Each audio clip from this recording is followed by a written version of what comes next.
While completing your first novel is a tremendous accomplishment, here are 6 hard truths every new author needs to know. Number 1, traditional publishing.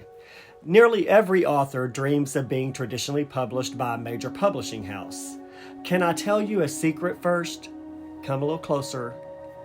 Not to rain on your parade, but good luck with that, cause it ain't easy. And don't even think of sending your unsolicited manuscript to a publisher because those days are long gone. They'll send it to the slush pile, also known as the unwanted manuscripts pile, and nearly 100% of the time they'll throw it out without even reading it.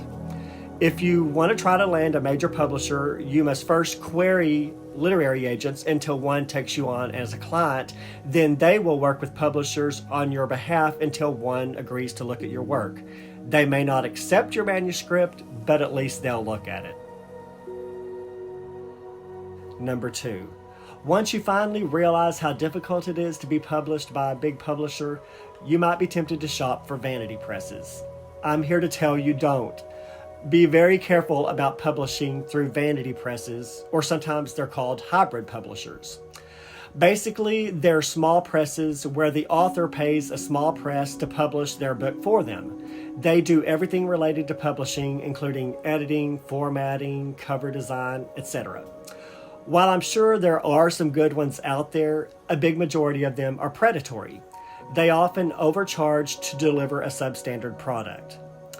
Now, I hate to put them all under the same umbrella, but if you look into this type of publishing, exercise extreme caution and do thorough research before jumping in. I researched several at the beginning of my publishing journey, and I quickly realized that I could indie publish for myself much cheaper.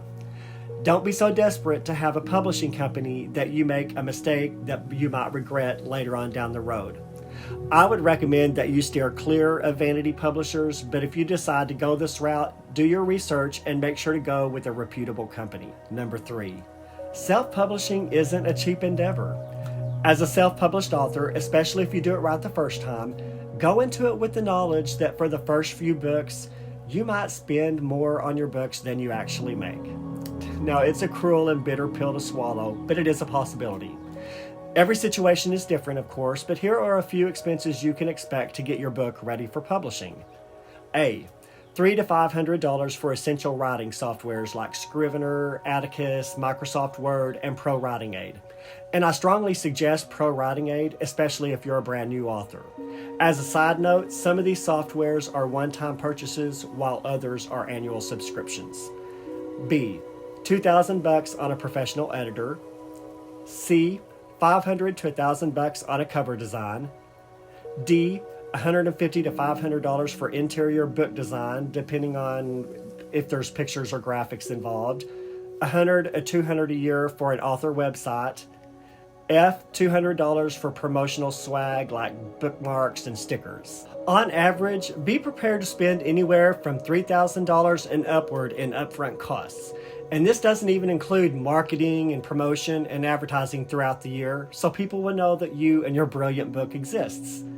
These can cost an additional hundreds more per year, even into the thousands, depending on how aggressively you market and promote and advertise. Number 4, expectations versus reality.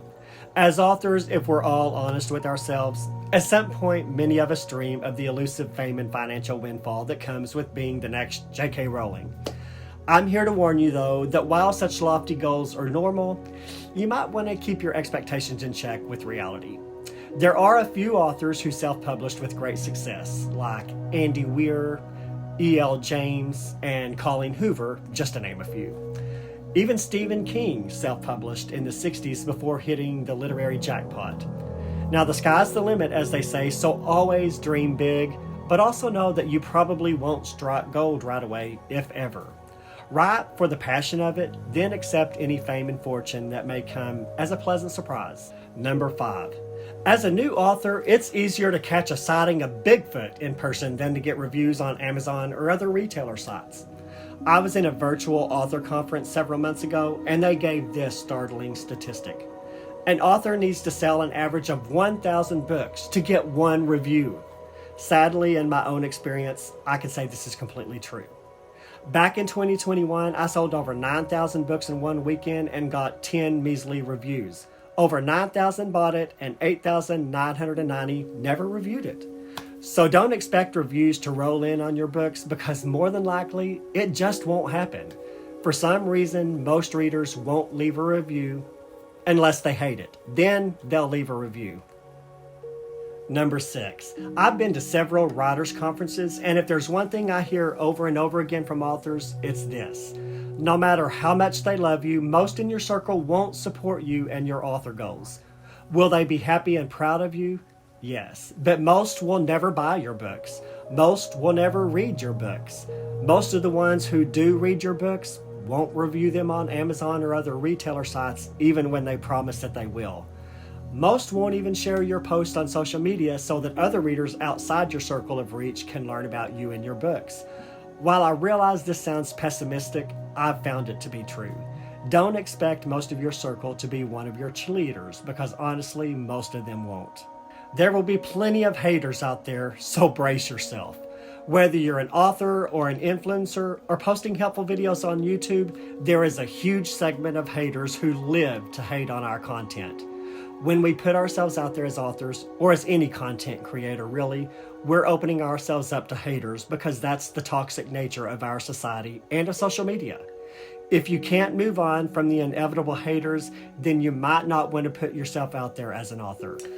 Now, I know some of these were harsh truths to put out there, and not all of them will apply to every person, but a good dose of reality is always a good thing, even if it's not something we want to hear. If you found any of this useful, please like this video. Also, if you'd like to see more of my content, click subscribe.